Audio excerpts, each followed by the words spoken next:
강남 한복판에 새로 개장한 부티크 호텔. 더 글라스의 로비는 들어서는 순간부터 사람의 시각을 기이하게 비틀어버리는 묘한 매력을 풍기고 있었는데, 바닥부터 천장까지 이어지는 거대한 통유리와 그 맞은편에 배치된 흙경들이 서로를 끊임없이 반사하며 마치 끝이 보이지 않는 미로 속에 들어온 듯한 착각을 불러일으켰기 때문입니다. 체크인을 마치고 카드키를 받아든 수지는 엘리베이터에 비친 자신의 모습이 어딘가 낯설게 느껴졌지만, 그저 며칠간 이어진 야근과 수면 부족으로 인한 피로 탓이라 여기며 무거운 눈꺼풀을 비볐습니다.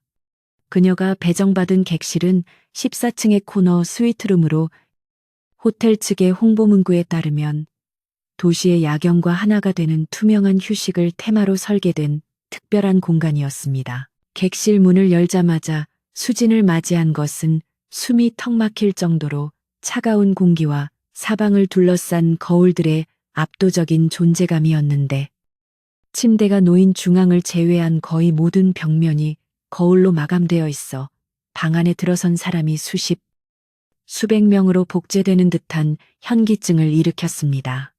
짐을 풀기 위해 캐리어를 내려놓은 수진이 무심코 고개를 돌렸을 때, 그녀의 시야 끝에 걸린 수많은 거울 속의 자신들이 일제히 같은 동작으로 움직이는 모습은 장관이라기보다는 기괴한 군무를 보는 듯한 섬뜩함을 자아냈습니다. 보통의 호텔이라면 아늑함을 위해 따뜻한 조명과 벽지를 사용했겠지만, 이곳은 차가운 금속성과 유리의 질감이 지배적이라 마치 거대한 만화경 속에 갇힌 실험지가 된 기분마저 들었습니다. 수지는 짐을 대충 정리하고 침대에 몸을 던졌지만, 정면에 위치한 대형 거울에 비친 자신의 모습과 눈이 마주치자 묘한 불쾌감이 등줄기를 타고 올라와 황급히 시선을 돌려야 했는데, 그것은 마치 거울 속의 누군가가 자신을 관찰하고 있다는 원초적인 공포를 자극했기 때문입니다. 너무 예민해진 거야. 그냥 쉬러 온 거잖아. 그녀는 스스로를 다독이며 미니바에서 차가운 생수를 꺼내 마셨지만, 목구멍을 넘어가는 물의 냉기보다 더 차가운 시선이 등 뒤에서 꽂히는 느낌을 지울 수 없어 자꾸만 뒤를 돌아보게 되었습니다. 해가 지고 도시의 네온 사인이 하나둘 켜지자 객실 안의 거울들은 외부의 빛을 난반사하며 더욱 기이한 분위기를 연출하기 시작했습니다. 저녁 식사를 룸서비스로 해결한 수지는 욕조에 뜨거운 물을 받아두고 거품 목욕을 즐기며 긴장을 풀려 했지만, 욕실마저도 세면대, 정면과 측면, 심지어 욕조 옆 벽면까지 거울로 도배되어 있어 어디를 봐도 젖은 머리카락을 늘어뜨린 자신의 창백한 나신을 마주해야 하는 고역을 치러야 했습니다. 수증기가 자욱하게 피어올라 거울 표면에 물방울이 맺히자 뿌옇게 흐려진 거울 속의 형상들이 일렁이며 마치 살아있는 생명체처럼 꿈틀거리는 것 같아 수지는 서둘러 목욕을 마치고 가운을 걸쳐 입었습니다. 시계바늘은 어느덧 자정을 향해 달려가고 있었고, 호텔 밖의 소음은 차단되었지만 객실 안에는 알 수 없는 웅웅거리는 진동음만이 낮게 깔려 고막을 자극했습니다. 본격적인 취침 준비를 위해 세면대 앞에 선 수지는 거울에 비친 자신의 얼굴을 빤히 들여다보며 짙게 내려앉은 다크서클과 푸석해진 피부를 확인하고는 한숨을 내쉬었는데, 조명 탓인지 평소보다 눈동자가 유난히 검고 깊어 보여 마치 자신의 눈을 통해 다른 차원의 심연을 들여다보는 듯한 착각에 빠져들었습니다. 그녀는 클렌징 오일을 손바닥에 덜어 얼굴을 문지르기 시작했고, 미끌거리는 오일의 감촉과 함께 거울 속의 자신도 똑같이 얼굴을 일그러뜨리며 화장을 지우는 모습을 멍하니 응시하다가 문득 거울 속의 동작이 실제보다 아주 미세하게 리응 1초 정도 느리다는 기이한 느낌을 받았습니다. 하지만 그것은 너무나 찰나의 순간이라 뇌가 인지하기 전에 사라져버린 잔상 같아서 그녀는 그저 피로가 만들어낸 환각이라 치부하며 세면대 수도꼭지를 틀었습니다. 쏴 하는 소리와 함께 쏟아지는 물줄기에 손을 적신 수지는 허리를 깊숙이 숙이고 얼굴에 물을 끼얹으며 오이를 씻어내기 시작했는데 차가운 물이 피부에 닿는 감각은 선명했지만 눈을 감고 어둠 속에 홀로 남겨진 그 짧은 시간 동안 주변의 공기가 급격히 무거워지며 누군가 바로 옆에 서 있는 듯한 인기척이 느껴져 온몸의 털이 곤두섰습니다.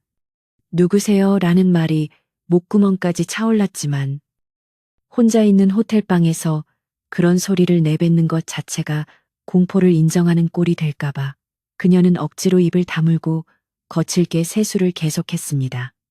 물기를 닦기 위해 수건을 찾으려던 그녀는 비누 거품이 눈에 들어가 따가움을 느끼며 질끈 감았던 눈을 뜨지 못한 채 더듬거리는 손으로 세면대 가장자리를 짚었습니다. 그 순간 귓가에 크크 하는 아주 작고 낮은 웃음소리가 들린 것 같아 수지는 심장이 덜컥 내려앉는 충격을 받으며 동작을 멈췄는데 그것은 환청이라기에는 너무나 명확한 타인의 음성, 그것도 아주 즐거워하면서 동시에 경멸이 담긴 여자의 웃음소리였습니다. 그녀는 황급히 고개를 들어 거울을 확인하려 했지만 눈에 들어간 비눗물 때문에 시야가 흐릿해져 눈을 연신 깜빡이며 고통과 공포가 뒤섞인 신음을 흘려야 했습니다.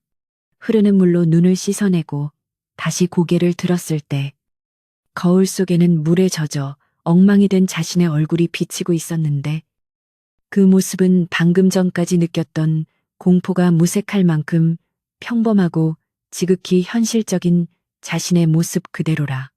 수지는 안도의 한숨을 내쉬며 거울을 향해 허탈한 웃음을 지어 보였습니다. 하지만 그 안도감은 채 3초를 넘기지 못하고 산산조각 나버렸는데 수진이 얼굴에 남은 물기를 닦기 위해 다시 한번 허리를 숙여 세면대로 고개를 처박는 순간 거울 속의 반영은 그녀를 따라 움직이지 않고 꼿꼿이 서서 정면을 응시하고 있었기 때문입니다. 수지는 굳어버린 몸으로 천천히, 아주 천천히 고개를 들어 거울을 다시 바라보았고 그곳에는 허리를 숙이고 있어야 할 자신이 아닌 고개를 쳐들고 기괴하게 입꼬리를 찢으며 웃고 있는 낯선 나가 존재하고 있었습니다. 거울 속의 여자는 수진의 얼굴을 하고 있었지만 눈동자는 흰자위가 거의 보이지 않을 정도로 검게 확장되어 있었고 입은 물리적으로 불가능할 정도로 귀 밑까지 찢어져 붉은 잇몸을 훤히 드러내고 있었습니다.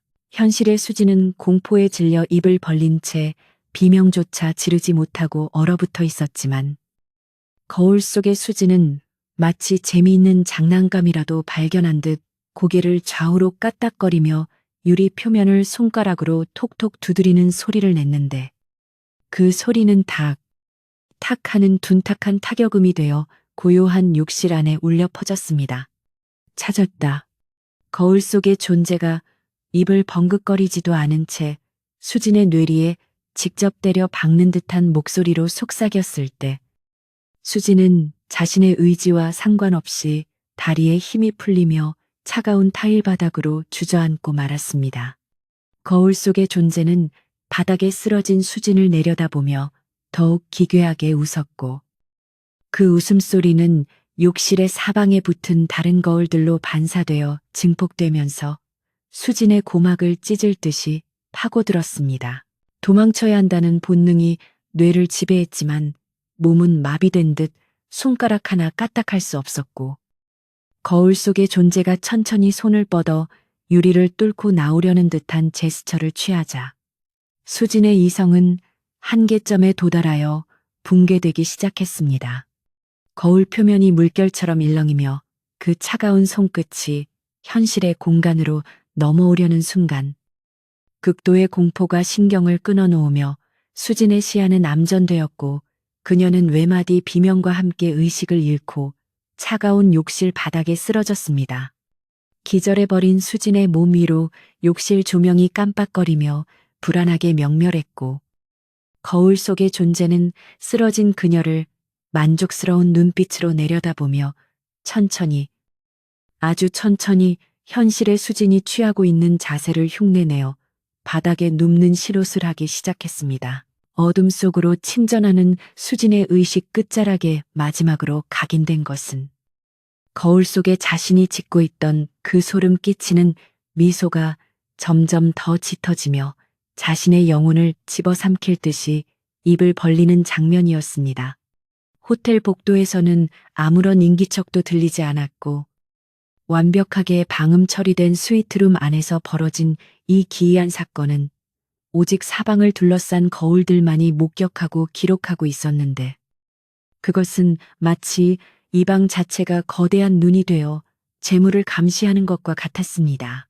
쓰러진 수진의 손이 경련하듯 움찔거렸지만 거울 속의 수진은 더 이상 움직이지 않고 죽은 듯이 고요해진 현실의 수진을 뚫어지게 응시하며 다음 단계의 놀이를 준비하는 듯 섬뜩한 침묵을 지키고 있었습니다. 시간이 얼마나 흘렀는지 알 수 없는 정적 속에서 세면대의 수도꼭지에서 덜 잠긴 물방울이 똑 떨어지는 소리만이 규칙적으로 들려왔는데 그 소리는 마치 카운트다운처럼 들리며 다가올 더 큰 재앙을 예고하고 있었습니다. 욕실의 거울뿐만 아니라 침실, 거실, 현관에 배치된 모든 거울 속의 수진들이 일제히 고개를 돌려 욕실 쪽을 바라보고 있었다는 사실을 기절한 수진은 알 턱이 없었습니다. 그것들은 모두 같은 표정, 같은 눈빛으로 쓰러진 본체를 주시하고 있었으며 개중에는 참을 수 없다는 듯 입맛을 다시거나 손톱으로 거울 안쪽을 긁어대는 존재들도 있었으니 이 방은 이제 수진이 휴식을 취할 공간이 아닌 사냥감의 우리가 되어버린 것이었습니다. 차단된 공간, 왜곡된 시공간, 그리고 복제된 자아들 사이에서 수진의 존재는 점차 희미해져 가고 있었고 거울 너머의 세상은 점점 더 선명하고 강력한 실체를 얻어가고 있었습니다. 바닥에 닿은 수진의 뺨은 타일의 냉기에 파랗게 질려가고 있었지만 거울 속의 수진은 오히려 생기를 얻은 듯 볼이 불그스름하게 달아오르며 기이한 활력을 띠기 시작했습니다. 이것은 단순한 환각이나 공포 체험이 아닌 천사 108호 객실이 오랫동안 기다려온 의식의 시작이었으며 수진은 제 발로 그 의식의 제단 위에 올라선 셈이었습니다. 그녀가 다시 눈을 떴을 때 마주하게 될 세상은 그녀가 알고 있던 세상과는 전혀 다른 법칙이 지배하는 곳일지도 모릅니다. 차가운 타일 바닥에서 올라오는 냉기가 척추를 타고 뇌수까지 스며드는 감각에 수지는 억지로 눈꺼풀을 들어 올렸는데 시야가 흐릿하고 머리가 깨질 듯이 지끈거리는 것으로 보아 꽤 오랜 시간 기절해 있었음을 짐작할 수 있었습니다. 그녀는 자신이 왜 욕실 바닥에 쓰러져 있는지 기억해내려고 애썼지만 뇌리에 스치는 것은 거울 속에서 기괴하게 웃고 있던 자신의 얼굴뿐이라 온몸에 소름이 돋으며 반사적으로 몸을 웅크려야 했습니다. 꿈이었어. 개꿈이야. 수지는 떨리는 입술로 중얼거리며 자신을 안심시키려 했지만 욕실 안의 공기는 기절하기 전보다 훨씬 더 무겁고 습하게 변해 있어 단순한 악몽으로 치부하기에는 현실감이 너무나 뚜렷했습니다. 비틀거리는 다리에 힘을 주어 간신히 일어선 수지는 세면대 거울을 다시 쳐다볼 용기가 나지 않아 고개를 푹 숙인 채 도망치듯 욕실을 빠져나왔는데 등 뒤에서 느껴지는 시선은 여전히 집요하게 그녀의 뒷덜미를 핥는 듯한 불쾌감을 주었습니다. 침실로 돌아온 그녀는 가장 먼저 실내 온도를 확인하려 했으나 벽에 부착된 온도 조절기는 먹통이 된 채 불길한 붉은 빛만 깜빡이고 있었고 방 안의 공기는 마치 한겨울의 냉동 창고처럼 살을 내는 듯 차가웠습니다. 그녀는 침대 위에 던져두었던 카디건을 찾아 걸쳤지만 그 추위는 단순히 기온이 낮은 탓이 아니라 공포가 혈관을 타고 흐르며 체온을 앗아가는 종류의 심리적인 한기였습니다. 수지는 떨리는 손으로 생수병을 집어들고 단숨에 반 병을 비웠지만 목구멍을 타고 내려가는 물소리가 적막한 방 안에 너무나 크게 울려 퍼져 마치 누군가가 자신의 목 넘김 소리를 듣고 있다는 착각에 빠지게 만들었습니다. 그녀는 안정을 되찾기 위해 TV를 켜려고 리모컨을 눌렀으나 화면은 지직거리는 노이즈만 내뱉을 뿐 어떠한 방송도 송출하지 않았고 그 검은 화면에 비친 자신의 모습이 혹시라도 움직일까봐 황급히 전원을 꺼버렸습니다. 이 방에 있는 모든 반사체, 유리창, 대외 화면, 심지어 광택이 나는 가구 표면까지 모든 것이 그녀를 감시하는 눈동자처럼 느껴져 숨이 막혀왔습니다. 그때 수지는 무심코 침대 옆 협탁에 놓인 탁상시계 옆에 비스듬히 세워진 작은 화장 거울을 보게 되었는데 그 속에 비친 자신의 얼굴에서 설명할 수 없는 위화감을 느끼고 숨을 멈췄습니다. 거울 속의 수지는 분명히 그녀와 같은 자세로 앉아 있었고 표정도 똑같이 겁에 질려 있었지만 오른쪽 눈 밑에 있어야 할 점이 거울 속에서도 오른쪽에 찍혀 있는 기현상을 발견했기 때문입니다. 거울은 좌우가 반전되어 보여야 함에도 불구하고 거울 속의 상은 마치 다른 사람이 맞은편에 앉아 있는 것처럼 좌우가 바뀌지 않은 채 그녀를 정면으로 응시하고 있었던 것입니다. 수지는 자신의 눈을 의심하며 손을 들어 오른쪽 뺨을 만져보았는데 거울 속의 형상은 왼손을 들어 자신의 왼쪽 뺨을 만지는 것이 아니라 똑같이 오른손을 들어 오른쪽 뺨을 만지는 물리적으로 불가능한 움직임을 보였습니다. 이게 말이 돼 그녀의 입에서 새어나온 목소리는 공포로 인해 갈라져 있었고 그 순간 거울 속의 수진이 입꼬리를 미세하게 올리며 비웃는 듯한 표정을 짓자 그녀는 비명을 지르며 화장 거울을 바닥으로 내동댕이 쳤습니다. 와장창 깨지는 소리와 함께 거울 조각이 사방으로 튀었지만 바닥에 흩어진 파편 속에서도 수십 개의 작은 눈동자들이 여전히 그녀를 노려보고 있다는 사실에 수지는 뒷걸음질 쳤습니다. 이제 이 방은 안락한 휴식처가 아니라 벗어날 수 없는 감옥이자 물리법칙이 무너진 기이한 공간으로 변모해 있었고 수지는 본능적으로 방 안에 있는 모든 거울을 가려야 한다는 강박에 사로잡혔습니다. 그녀는 옷장을 열어 여분의 이불과 목욕 가운, 수건들을 꺼내 미친 듯이 벽면을 덮고 있는 대형 거울들을 가리기 시작했는데 그 과정은 마치 보이지 않는 적과의 전쟁과도 같았습니다. 거울에 천을 덧대기 위해 가까이 다가갈 때마다 유리 너머에서 차가운 입김이 뿜어져 나오는 듯한 냉기가 느껴졌고 천을 고정하는 순간 누군가가 안쪽에서 천을 잡아당기는 듯한 팽팽한 저항감이 손끝에 전해져 왔습니다. 숨이 턱 끝까지 차오르고 식은땀이 비오듯 쏟아졌지만 수지는 멈추지 않고 객실 내의 모든 반사면을 차단하려 애썼는데 이 호텔방은 유독 디자인을 핑계로 불필요할 만큼 많은 거울을 사용하고 있어 작업은 끝이 보이지 않았습니다. 전신 거울을 가리기 위해 킹사이즈 침대 시트를 뜯어내던 중 수지는 시트가 거울 표면에 닿는 순간 스윽 하고 안쪽에서 무언가가 긁는 소리를 듣고 소스라치게 놀라 손을 놓칠 뻔했습니다. 그것은 분명히 천과 유리가 마찰하는 소리가 아니라 유리 안쪽에 갇힌 누군가가 손톱으로 벽을 긁어대며 나가게 해달라고 혹은 너를 잡아먹겠다고 신호를 보내는 소리였습니다. 가장 큰 벽면 거울을 간신히 시트로 가리고 나서야 수지는 침대 모서리에 주저앉아 거친 숨을 몰아쉬었는데 사방이 하얀 천으로 뒤덮인 방의 풍경은 마치 정신병동의 격리실이나 장례식장을 연상케 하여 또 다른 공포를 불러일으켰습니다. 그녀는 덜덜 떨리는 손으로 스마트폰을 집어들어 친구나 가족, 누구에게든 전화를 걸어 도움을 요청하려 했지만 액정 화면이 꺼져 있는 상태에서 그 검은 화면에 비친 자신의 얼굴을 마주하는 것이 두려워 망설였습니다. 겨우 용기를 내어 잠금 버튼을 눌렀을 때 화면에 뜬 시간은 새벽 3시 33분을 가리키고 있었고 통신 신호 감도는 서비스 불가 지역임을 알리는 X 표시가 떠 있어 절망감은 배가 되었습니다. 여보세요, 프런트죠.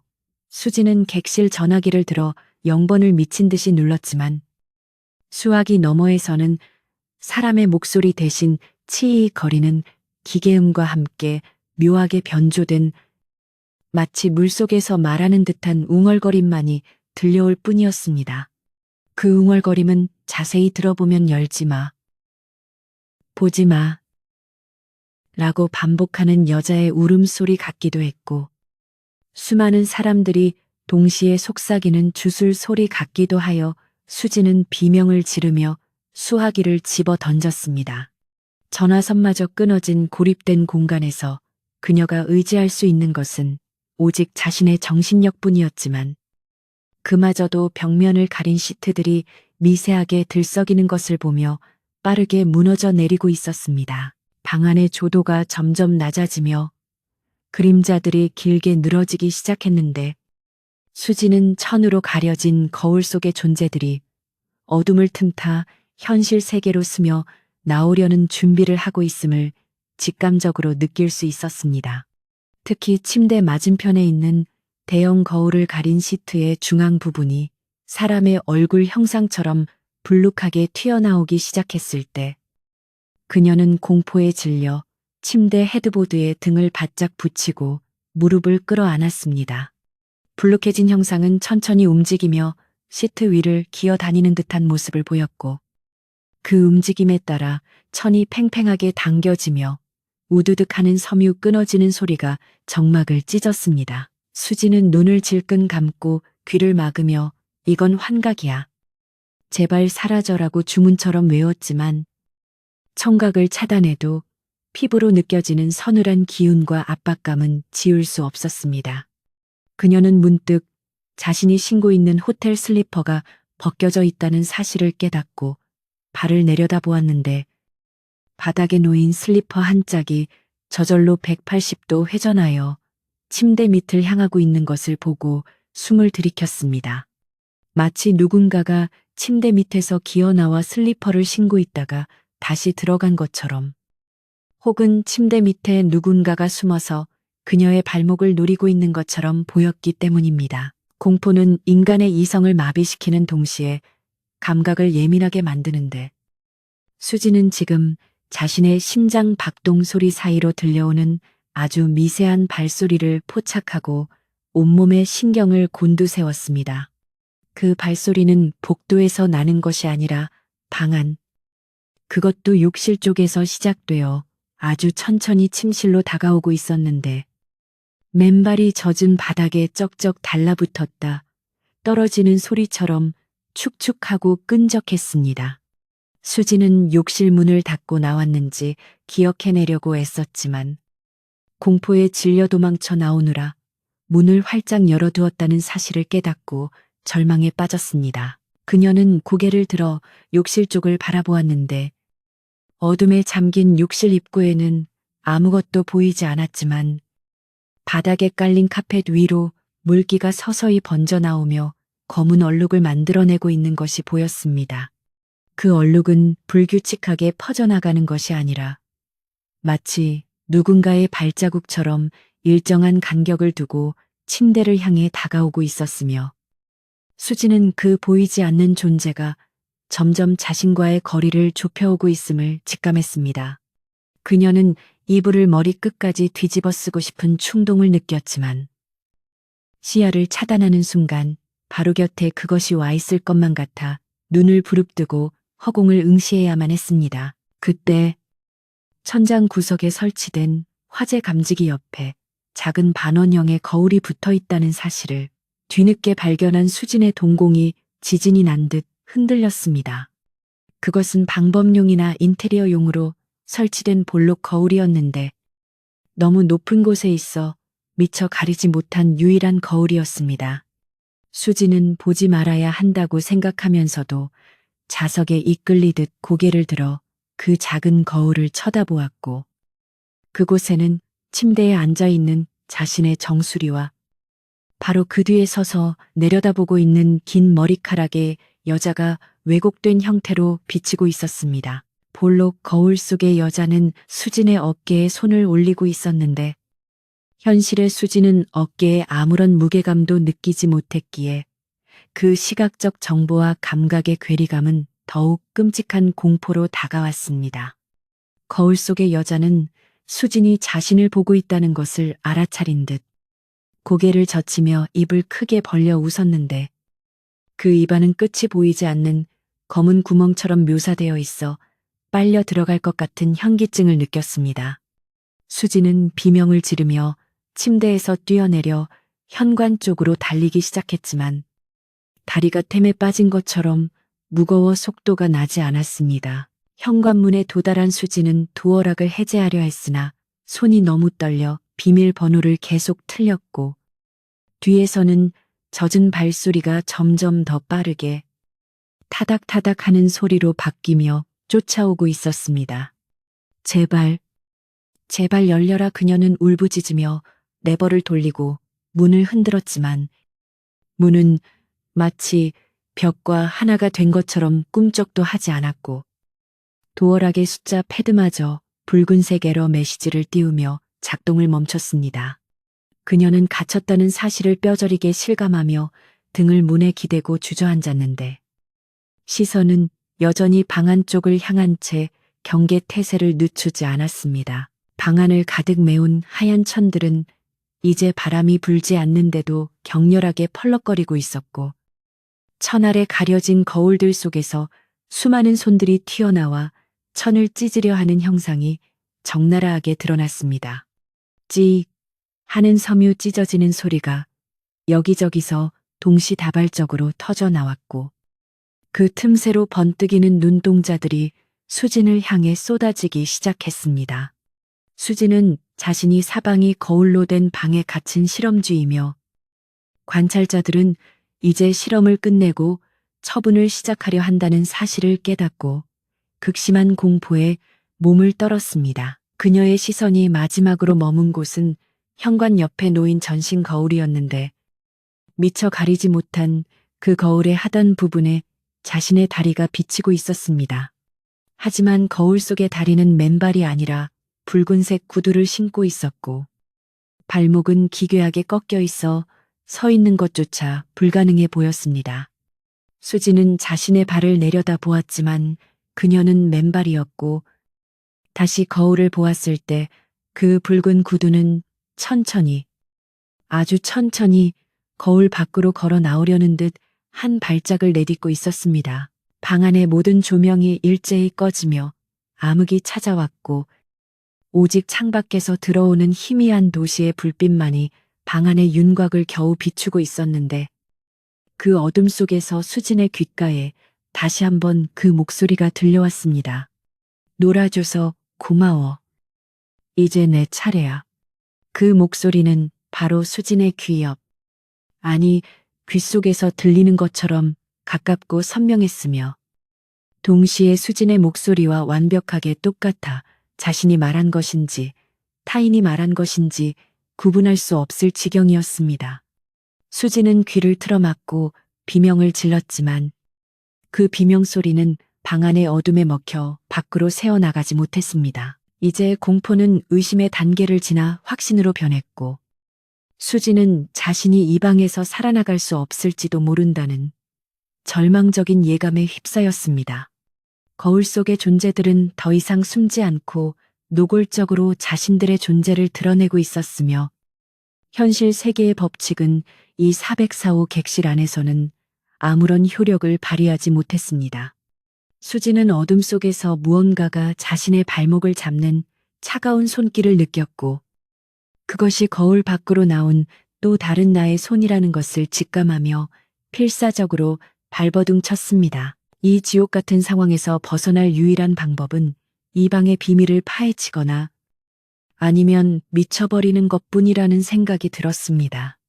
수진의 머릿속에는 호텔 예약 사이트에서 봤던 기괴한 리뷰들이 주마등처럼 스쳐 지나갔고 그 경고를 무시한 대가가 이렇게 혹독할 줄은 꿈에도 몰랐습니다.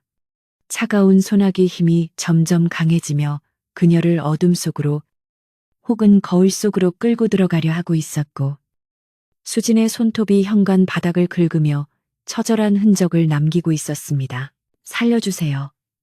수진의 외침은 공허한 메아리가 되어 돌아왔고, 방 안의 모든 거울들이 일제히 깨질 듯한 진동음을 내며 공명하기 시작했습니다. 그것은 사냥감의 마지막 발악을 즐기는 포식자들의 웃음소리 같기도 했고, 의식이 절정에 달했음을 알리는 신호 같기도 했습니다.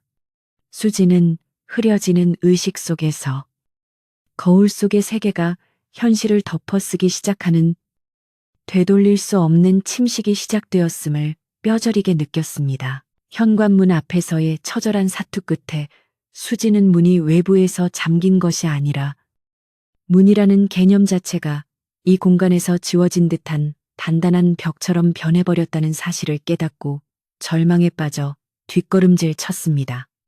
발목에 남은 차가운 손자국은 마치 화상을 입은 것처럼 욱신거렸고, 그 고통은 이것이 단순한 악몽이 아니라 생명을 위협하는 실제하는 위기임을 끊임없이 상기시켜 주었습니다.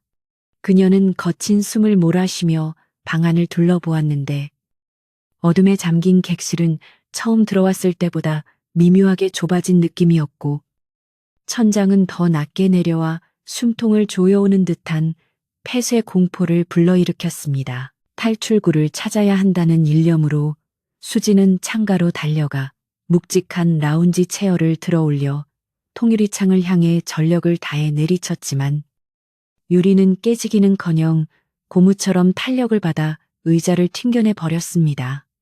튕겨나온 의자에 맞아 바닥으로 뒹군 수지는 멍하니 창밖을 바라보았는데, 강남의 화려한 야경이라고 생각했던 불빛들이 자세히 보니 움직이지 않는 정지 화면처럼 박제되어 있었고, 도로 위를 달리는 자동차의 불빛조차 흐르지 않고 멈춰 있다는 기이한 사실을 발견했습니다. 이곳은 현실의 호텔 방을 완벽하게 모방하고 있지만, 시간의 흐름이 차단된, 혹은 현실 세계와는 완전히 분리된 이면의 공간임이 틀림없었습니다. 그때 바닥에 떨어져 있던 스마트폰의 액정이 파르르 떨리며 기적처럼 켜졌는데, 배터리 잔량은 1%를 가리키고 있었고 통신 신호는 여전히 잡히지 않았지만, 화면에는 그녀가 체크인 직전에 검색했던 호텔 리뷰 페이지가 캐시 데이터로 남아 있었습니다. 수지는 지푸라기라도 잡는 심정으로 흐릿한 화면을 들여다보았고, 스크롤을 내리던 중 절대 거울을 마주보게 하지 마세요 라는 제목의 댓글이 하나도 없는 기묘한 게시글을 발견하게 되었습니다. 작성자는 이 호텔의 부지가 과거의 무속인들이 살을 가두기 위해 거울을 묻었던 터였다는 소름 끼치는 괴담을 언급하고 있었습니다. 글의 내용은 충격적이었는데, 서로 마주보는 거울, 즉 대경두의경은 영적인 통로를 만들어내며, 그 사이에 사람이 오래 머물면 거울 속에 허상 도플갱어 이 실체를 얻어 본체의 영혼을 밀어내고 육신을 차지한다는 경고였습니다. 수지는 덜덜 떨리는 손으로 글을 읽어내려갔고, 특히 사자로 끝나는 방, 그 중에서도 코너 스위트는 거울의 결계가 가장 약한 곳이니 절대 혼자 들어가지 말라는 문장을 읽는 순간, 자신이 묵고 있는 방이 천사백사호라는 사실을 떠올리고 심장이 멈추는 듯한 공포를 느꼈습니다. 그녀가 무심코 지나쳤던 호텔의 과도한 거울 인테리어는 단순한 디자인이 아니라 무언가를 불러들이거나 가두기 위한 거대한 의식 장치였던 것입니다. 배터리가 다 되어 스마트폰이 꺼지면서 방은 다시 칠흑 같은 어둠 속으로 잠겼지만, 수진의 눈에는 이제 보이지 않던 것들이 보이기 시작했는데, 그것은 바로 시트로 가려놓은 거울들 사이에서 새어나오는 희미하고 푸르스름한 빛이었습니다.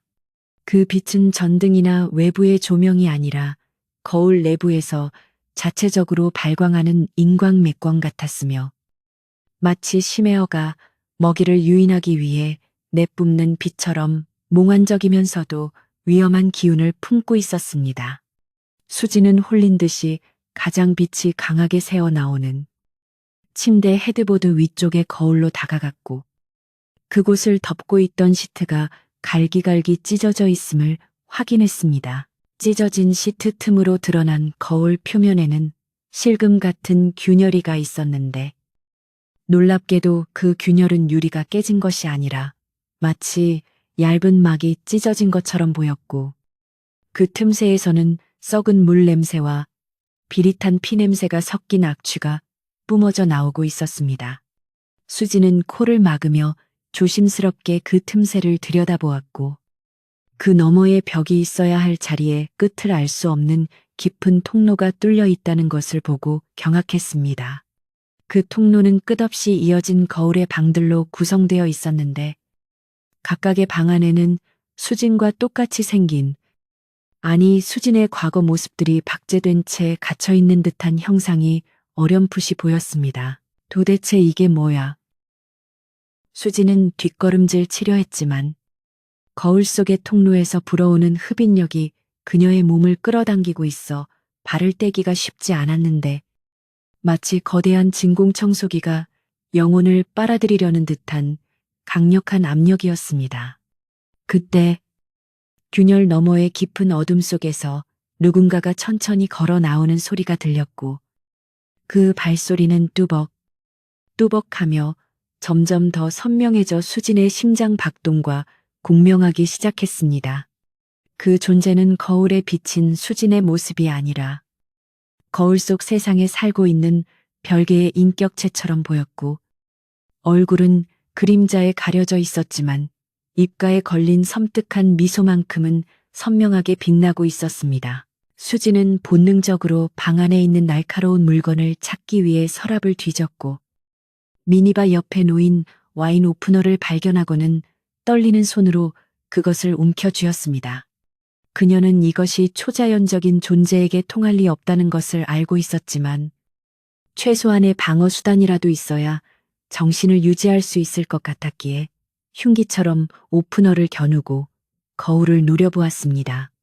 거울 속의 존재는 균열 바로 앞까지 다가와 멈춰섰고 유리를 사이에 두고 수진과 얼굴을 마주하게 되었는데 그 얼굴은 수진과 똑같았지만 눈동자가 없는 텅 빈 구멍만 뚫려 있어 보는 사람을 미치게 만들 정도로 기괴했습니다. 왜 막았어? 답답하게. 거울 속의 존재가 입을 열지 않고 텔레파시처럼 수진의 머릿속에 말을 걸어왔는데 그 목소리는 수진의 목소리와 수십 명의 다른 사람들의 목소리가 겹쳐진 듯한 불협화음이었습니다. 수진은 귀를 막으며 꺼져 내 몸에서 나가라고 소리쳤지만 그 존재는 킬킬거리며 원래 내 자리는 여기야. 내가 나갈 차례고 라고 대답하며 손을 들어 유리벽을 쿵 하고 내리쳤습니다. 그 충격으로 거울의 균열이 지지직 소리를 내며 거미줄처럼 사방으로 퍼져나갔고 유리 조각들이 바닥으로 우수수 떨어지며 경계가 허물어지기 시작했습니다. 수지는 떨어지는 유리 파편을 피하며 침대 밑으로 기어 들어갔는데 그곳에서 그녀는 이전 투숙객이 남긴 것으로 추정되는 낡은 다이어리 한 권을 발견하게 되었습니다. 먼지 구덩이 속에 숨겨져 있던 그 다이어리는 표지가 뜯겨나가고 종이가 누렇게 변색되어 있었지만 떨리는 손으로 펼친 페이지에는 그것이 내 표정을 훔쳐간다. 거울을 보지 마. 나는 내가 아니다라는 문장들이 미치광이의 필체로 빼곡하게 적혀 있었습니다. 마지막 페이지에는 피로 쓴 듯한 붉은 글씨로 404호는 입구가 아니라 출구다. 그들이 세상으로 나가는 출구. 라는 절망적인 메시지가 남겨져 있었습니다. 이 메모를 통해 수지는 자신이 겪고 있는 일이 단순한 귀신 들림이 아니라 거울 속 세계의 존재들이 현실 세계의 인간과 자리를 바꾸기 위해 오랫동안 준비해온 조직적인 교체 의식의 일부임을 깨닫게 되었습니다. 호텔 자체가 거대한 덫이었고, 호캉스라는 달콤한 유혹에 이끌려온 사람들은 자발적으로 자신의 육체를 바치러 온 재물이었던 것입니다. 침대 밖에서는 거울 깨지는 소리가 연달아 들려왔고, 사방에서 나와, 이제 교대하자라고 속삭이는 소리들이 합창처럼 울려 퍼지며 수진의 정신을 갉아먹고 있었습니다. 공포에 질린 수진은 침대 밑에서 나와 욕실로 도망치려 했지만 욕실 문은 이미 거울 속에서 튀어나온 검은 그림자들에 의해 막혀 있었고 그 그림자들은 흐물거리는 형태를 갖추며 점점 인간의 형상으로 변해가고 있었습니다.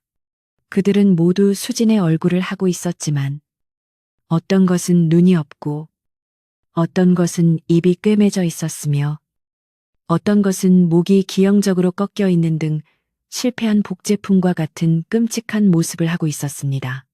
그들은 수진을 향해 천천히 팔을 뻗으며 포위망을 좁혀왔고 수진은 뒤로 물러서다 창가에 몰리게 되었습니다. 가까이 오지 마. 수진이 와인 오프너를 휘두르며 저항했지만 그림자들은 물리적인 공격을 투과하며 비웃듯이 그녀의 몸을 스치고 지나갔고 닿은 부위마다 살이 썩어 들어가는 듯한 극심한 고통과 악취를 남겼습니다. 수지는 고통에 신음하며 주저앉았고 그 순간 방 안의 가장 큰 전신 거울이 완전히 박살나며 그 안에서 가장 완벽하게 수진을 모방한 챕터 1에서 보았던 그 존재가 당당하게 걸어 나왔습니다. 그것은 맨발이었지만 바닥의 유리 조각을 밟아도 피를 흘리지 않았고 수진을 내려다보는 눈빛에는 오만함과 희열이 가득 차 있었습니다. 거울은 거짓말을 하지 않아. 단지 보여줄 뿐이지. 가짜 수진이 진짜 수진의 턱을 잡아들어 올리며 말했고 그 손길은 얼음처럼 차가워 수진의 턱뼈가 얼어붙는 듯한 느낌을 주었습니다. 진짜 수진은 눈물을 흘리며 고개를 저었지만 가짜 수진은 혀를 차며 네 삶은 너무 지루했어. 내가 더 잘 살 수 있어. 라고 속삭이며 수진의 얼굴을 향해 입김을 불었습니다. 그 입김에서는 포르말린 냄새가 났고 수진은 정신이 혼미해지며 자신의 의식이 몸에서 분리되어 둥둥 떠다니는 듯한 이질적인 감각을 느끼기 시작했습니다. 그때 깨진 거울 조각 중 하나에 비친 자신의 모습을 본 수진은 경악을 금치 못했는데 거울 속에 자신의 모습이 점점 흐릿해지고 투명해지고 있었기 때문입니다. 반면 눈앞에 서 있는 가짜 수진의 몸은 점점 더 뚜렷해지고 혈색이 돌며 완전한 실체를 갖춰가고 있었습니다.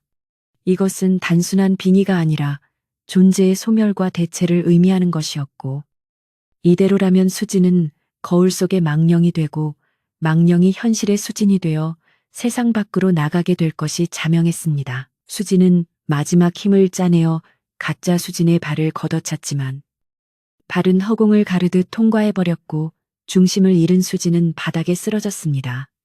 바닥에는 깨진 거울 조각들이 흩뿌려져 있었는데 그 조각 하나하나마다 각기 다른 표정의 수진이 비치고 있었고 그들은 모두 포기해 받아들여라고 합창하며 수진의 의지를 꺾으려 들었습니다. 방 안의 공간은 이제 현실과 비현실의 경계가 완전히 무너져 벽면이 녹아내리고 천장이 소용돌이치며 혼돈의 도가니로 변해 있었습니다. 그 혼란 속에서 수진은 욕실 세면대 쪽에서 들려오는 물소리에 희미한 의식을 집중했는데 수도꼭지가 저절로 틀어져 물이 넘치고 있었고 그 넘친 물이 바닥을 적시며 수진이 있는 곳까지 흘러오고 있었습니다. 물에 닿은 거울 조각들이 빛을 발하며 기이한 문양을 만들어냈고 수진은 이것이 탈출을 위한 마지막 단서일지도 모른다는 직감을 느꼈지만 몸이 말을 듣지 않았습니다. 가짜 수진은 그런 수진을 비웃으며 침대 위에 놓인 수진의 옷을 하나씩 집어들고 자신의 몸에 대어보고 있었습니다. 이 옷 마음에 드네. 내일 체크아웃할 때 입어야겠어. 가짜의 목소리는 이제 완벽하게 수진의 목소리와 일치했고 억양과 말버릇까지 똑같이 흉내내고 있어 듣는 것만으로도 소름이 끼쳤습니다. 수진은 바닥을 기어 가짜의 다리를 잡으려 했지만 손이 닿는 순간 강력한 전기 충격 같은 것이 온몸을 강타하며 뒤로 튕겨나갔습니다. 이것은 육체적인 거부가 아니라 차원이 다른 두 존재가 접촉했을 때 발생하는 영적인 반발력 같았습니다. 수진의 시야가 점점 좁아지며 터널 시야 현상이 나타났고 귓가에는 심장박동 소리만이 쿵쿵거리며 울려 퍼졌습니다. 그녀는 이대로 사라질 수 없다는 생각에 입술을 깨물어 피를 냈고 그 비릿한 맛과 통증으로 간신히 정신줄을 붙잡았습니다. 그녀는 404호의 비밀을 알게 되었지만 그 대가로 자신의 존재를 잃을 위기에 처해 있었고 이 방을 나갈 수 있는 것은 단 한 명의 수진뿐이라는 잔혹한 룰을 깨달았습니다. 이제 클라이맥스를 향해 치닫는 이 밤. 수진은 자신의 진짜 모습을 되찾기 위해 그리고 인간으로서의 존엄을 지키기 위해 최후의 발악을 준비해야만 했습니다. 거울 속의 괴물은 이미 승리감에 도취해 있었지만 수진은 아직 포기하지 않았고 깨진 거울 조각을 꽉 쥐어 손바닥에서 피가 흐르는 것을 느끼며 각성하기 시작했습니다.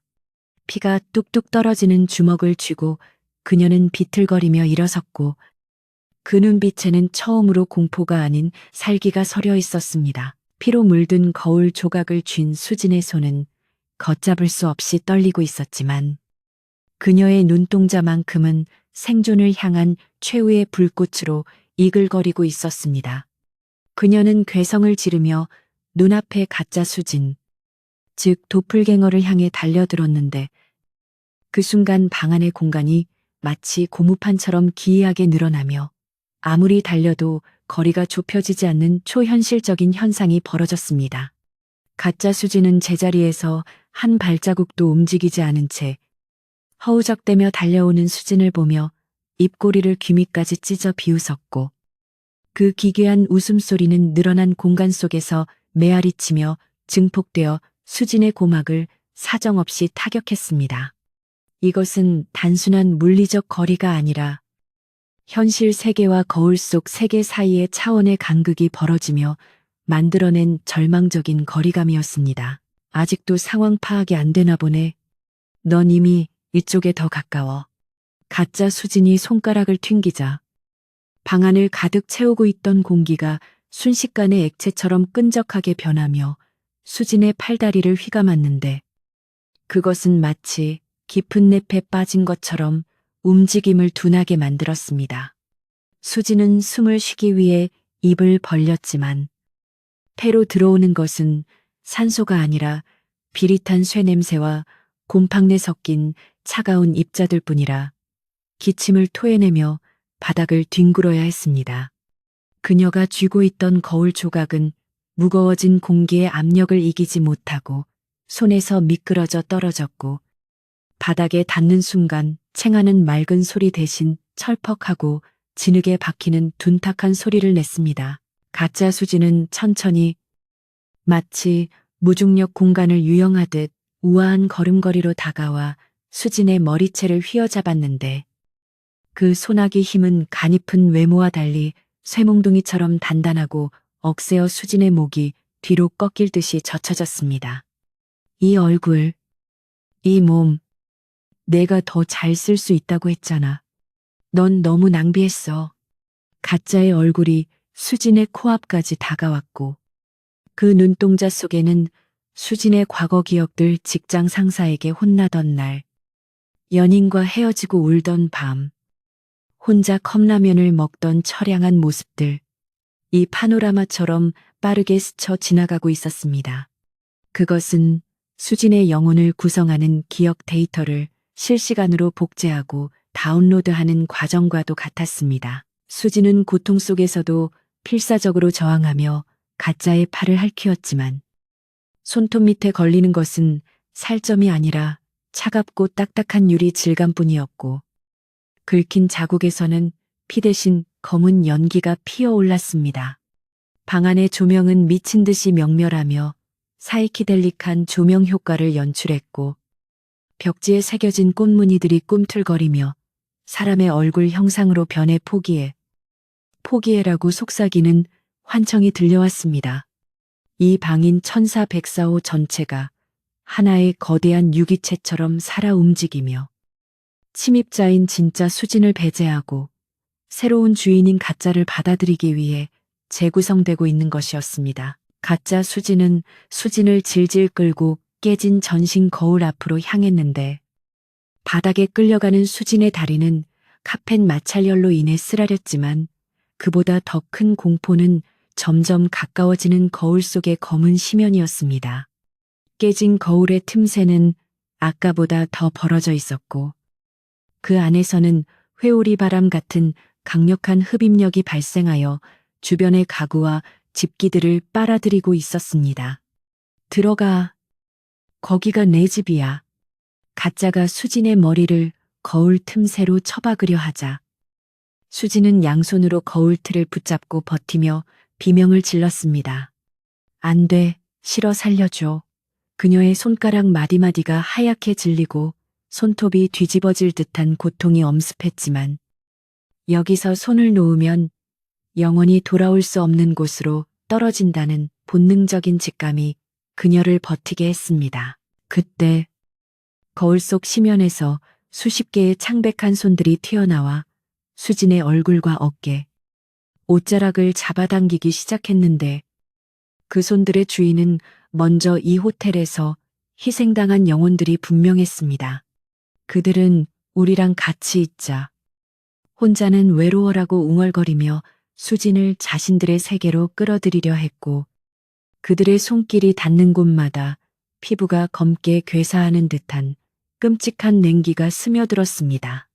수진은 발버둥치며 가짜 수진의 정강이를 걷어찼지만 가짜는 미동도 하지 않고 오히려 즐거운 듯 콧노래를 흥얼거리고 있어 절망감은 극에 달했습니다. 수진의 시야는 점점 좁아지고 붉게 물들어갔는데 이는 뇌의 산소 공급이 차단되면서 나타나는 전조 증상이었고 의식은 현실과 비현실의 경계에서 위태롭게 줄타기를 하고 있었습니다.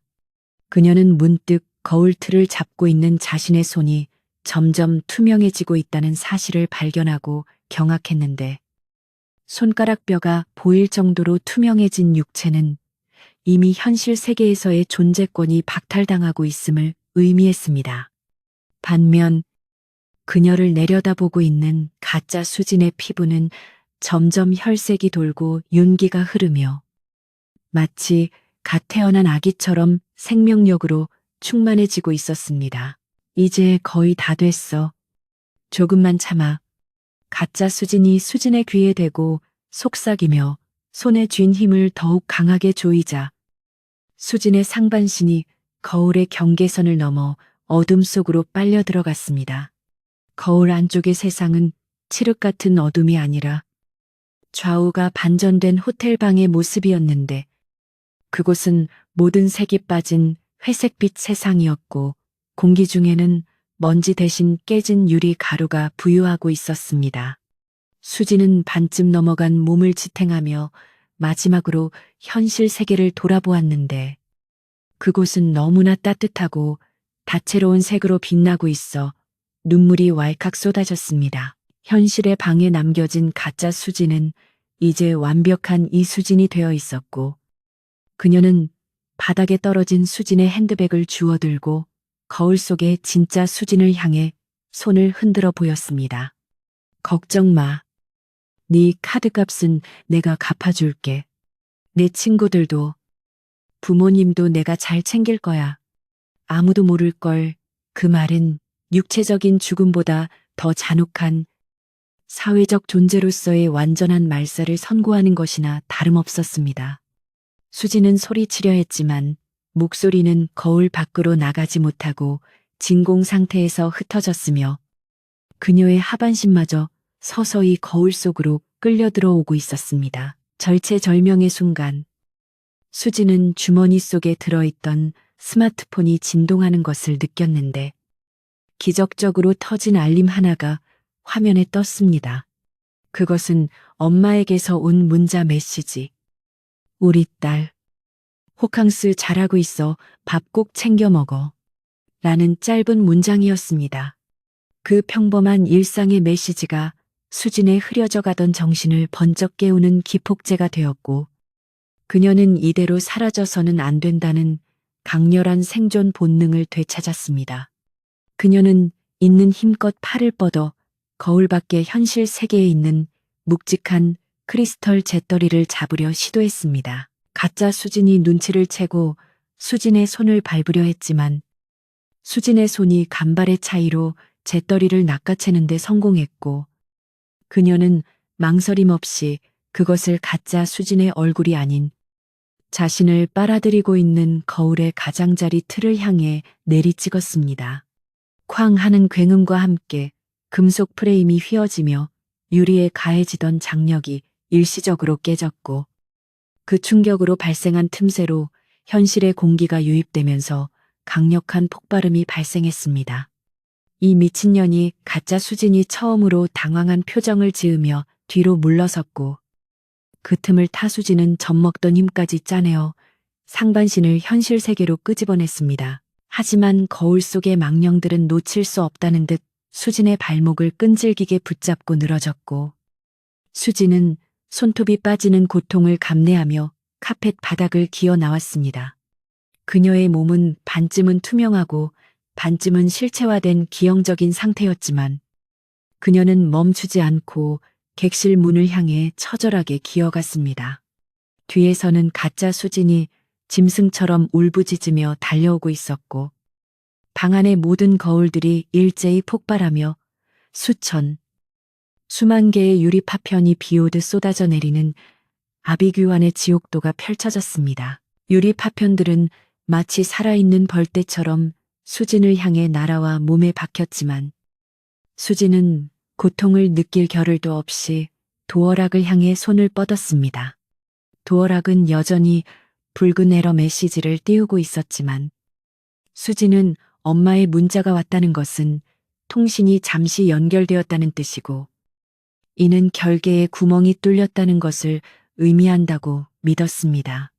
그녀는 피투성이가 된 손가락으로 수동 개폐 장치를 돌렸고, 철컥하는 둔탁한 소리와 함께 굳게 닫혀있던 문이 기적처럼 틈을 보였습니다.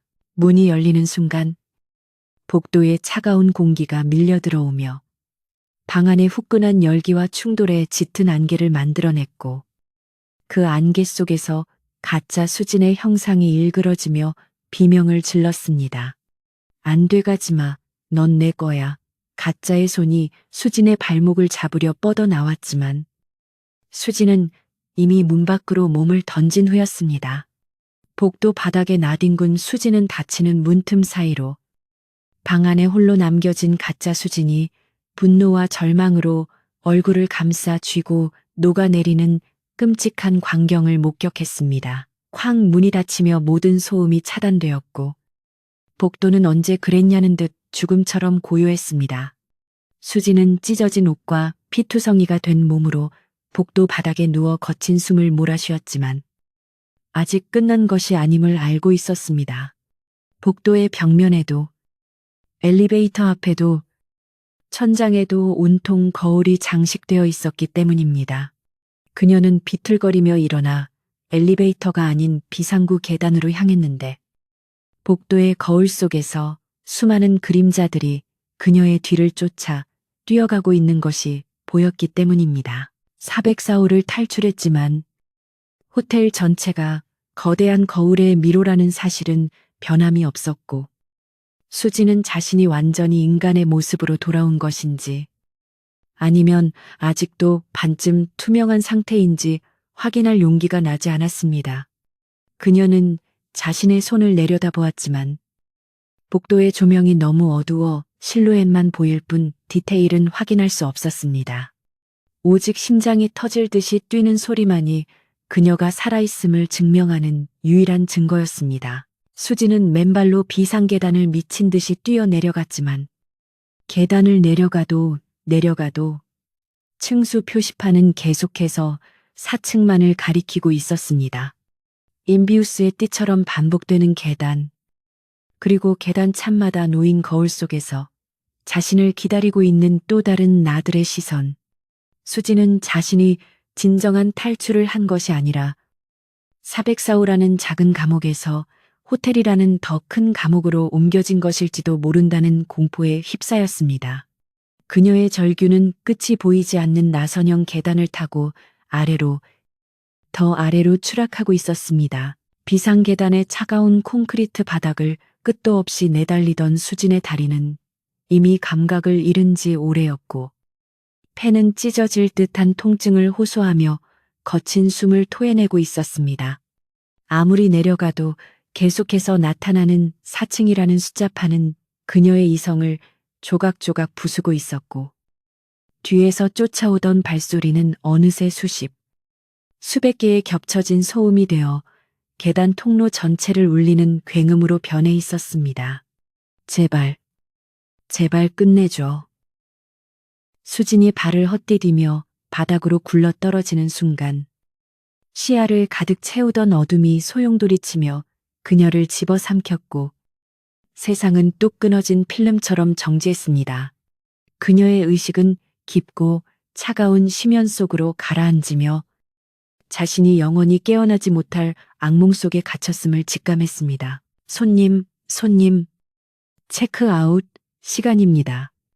나긋나긋한 목소리와 함께 눈부신 햇살이 눈꺼풀을 뚫고 들어오자 수지는 헉하고 숨을 들이켜며 상체를 벌떡 일으켰습니다.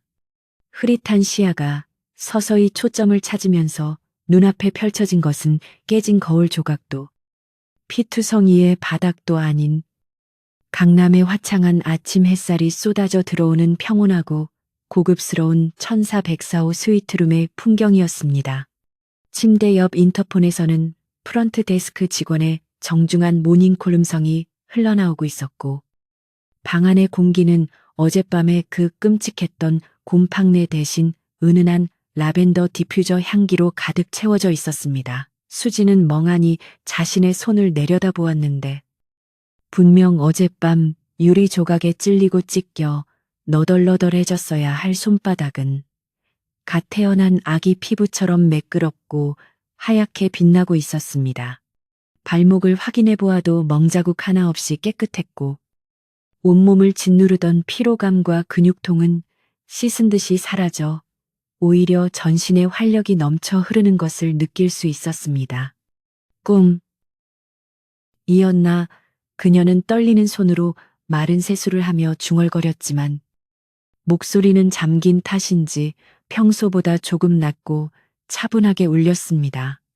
너무나 생생했던 공포가 단지 꿈이었다니 믿기지 않았지만 눈앞의 현실은 너무나 평화로웠기에 그녀는 안도의 한숨을 내쉬며 침대에서 내려왔습니다.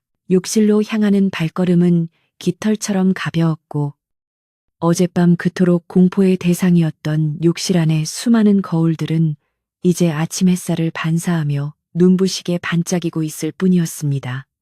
세면대 앞에 선 수지는 거울 속에 비친 자신의 얼굴을 빤히 들여다보았는데 핏기 없이 창백하고 다크서클이 턱까지 내려왔던 체크인 당시의 모습과는 달리 거울 속의 얼굴은 혈색이 좋고 눈동자가 맑게 빛나며 생기가 넘쳐 흘렀습니다.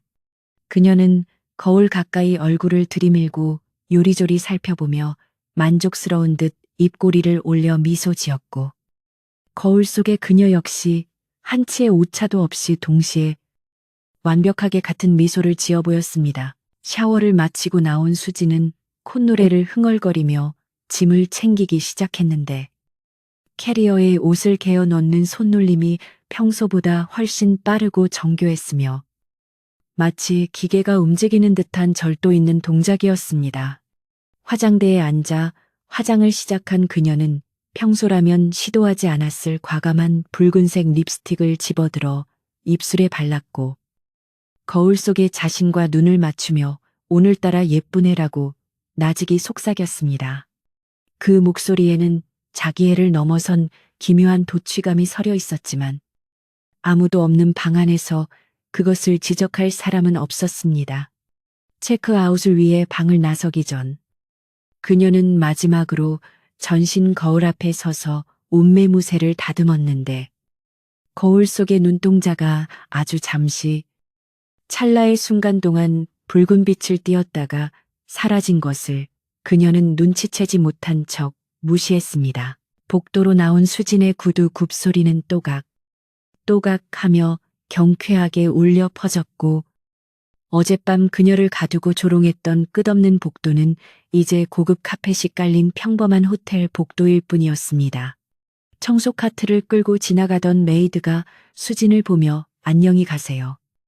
손님하고 인사를 건네자 수진은 고개를 빳빳하게 들고 우아하게 목례를 건넸는데 그 눈빛에는 상대를 압도하는 서늘한 카리스마가 담겨 있어 메이드는 자신도 모르게 움찔하며 뒤로 물러섰습니다. 엘리베이터에 탑승한 수지는 사방이 거울로 된 승강기 안에서 자신의 모습을 다각도로 감상하며 마치 무대 위에 선 주인공처럼 자신감 넘치는 표정을 지었습니다. 1층 로비에 도착하자 통유리 창을 통해 들어오는 눈부신 햇살과 분주하게 움직이는 사람들의 활기찬 소음이 그녀를 맞이했습니다. 체크아웃을 위해 프런트 데스크로 다가간 수지는 카드키를 건네며 직원에게 정말 잊지 못할 밤이었어요. 침대가 너무 편해서 기절한 듯이 잤네요. 라고 말하며 환하게 웃어 보였습니다. 직원은 수진의 미모와 기품 있는 태도에 잠시 넋을 잃었다가 황급히 정신을 차리고 편안한 투숙이 되셨다니 다행입니다. 다음에 또 방문해 주시길 바랍니다. 라고 응대했습니다. 수진은 영수증을 받아들고 지갑에 넣으며 손톱 끝으로 지갑의 가죽 표면을 살짝 긁었는데 그 소리가 마치 유리를 긁는 소리처럼 날카롭게 들렸지만 주변의 소음에 묻혀 아무도 알아차리지 못했습니다. 호텔 회전문을 향해 걸어가는 수진의 뒷모습은 당당하고 거침없었지만 그녀가 지나가는 곳마다 로비의 대형 화분에 심어진 식물들이 미세하게 시들어가고 장식용 조명의 불빛이 불안하게 깜빡이는 현상이 일어났습니다. 그녀는 마치 주변의 생명력을 빨아들이는 블랙홀처럼 존재감을 과시하며 출구로 향했고 도어맨이 정중하게 문을 열어주려 했지만 그녀는 굳이 회전문을 통해 나가기를 고집했습니다. 투명한 유리로 된 회전문은 호텔 안과 밖을 연결하는 통로이자 그녀에게는 승리의 개선문과도 같은 상징적인 구조물이었습니다. 수진이 회전문이 유리칸 안으로 들어서는 순간 바깥 세상의 소음과 호텔 로비의 소음이 잠시 차단되며 진공 상태와 같은 고요가 찾아왔습니다. 그녀는 천천히 돌아가는 문에 맞춰 발걸음을 옮기며 무심코 유리문에 비친 자신의 모습을 바라보았는데 그곳에는 지금의 화려하고 생기 넘치는 수진이 아닌 전혀 다른 모습의 존재가 비치고 있었습니다.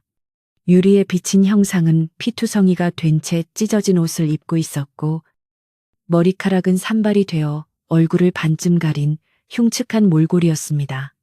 그것은 바로 어젯밤 천사백사호에서 필사적으로 도망치려 했던 그러나 끝내 거울 속으로 끌려 들어간 진짜 수진의 모습이었습니다. 유리 속의 진짜 수진은 절망적인 표정으로 유리를 두드리며 소리 없는 비명을 지르고 있었습니다. 거기서 내 몸이야 돌려줘. 내가 나갈 거야.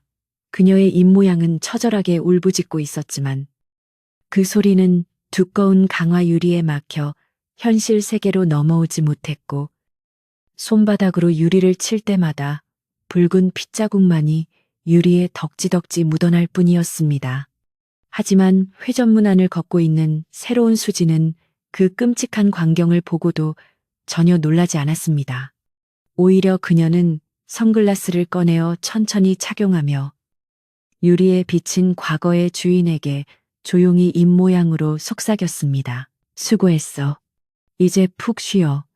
그녀의 입가에 걸린 미소는 잔혹할 만큼 아름다웠고 선글라스 너머의 눈동자는 더 이상 인간의 것이 아닌 심연의 어둠을 품은 검은 구멍 그 자체였습니다. 회전문이 한 바퀴를 다 돌고 바깥쪽으로 열리자 새로운 수지는 망설임 없이 도시의 인파 속으로 걸어나갔습니다. 그녀가 발을 내딛는 보도 블록 위로 그림자가 길게 늘어졌는데 그 그림자의 형태는 사람의 모양이 아니라 마치 수많은 손들이 엉켜있는 듯한 기괴한 형상을 하고 있다가 순식간에 정상적인 그림자로 돌아왔습니다. 한편 수진이 떠난 호텔 로비에는 막 도착한 듯한 젊은 커플이 체크인을 위해 들어오고 있었는데 그들의 얼굴에는 호캉스에 대한 기대와 설렘이 가득했습니다. 여기 뷰가 그렇게 좋대. 특히 거울이 많아서 사진 찍기 좋다던데. 여자가 들뜬 목소리로 말하자 남자는 웃으며 그녀의 어깨를 감싸 안았습니다. 프런트 데스크의 직원은 방금 전 수진을 응대했을 때와 똑같은 기계적인 미소를 지으며 그들을 맞이했습니다. 환영합니다. 고객님, 마침 전망이 가장 좋은 코너 스위트룸 14104호가 방금 정비가 끝났습니다. 그쪽으로 배정해 드릴까요? 그 순간 로비 한쪽에 놓인 거대한 장식용 거울이 우웅하고 낮게 진동하며 불길한 공명음을 냈지만 행복에 겨운 커플은 그 소리를 듣지 못했습니다.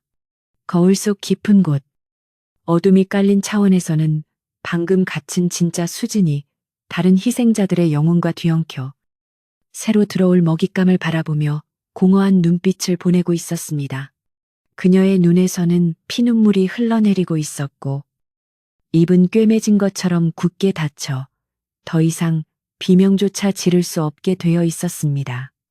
호텔 더 글라스는 여전히 화려하고 투명한 위용을 자랑하며 강남 한복판에 서 있었지만 그 투명함 뒤에는 수많은 사람들의 진짜 얼굴들이 박제된 채 소리 없이 울부짖고 있는 거대한 거울 감옥이 숨겨져 있었습니다.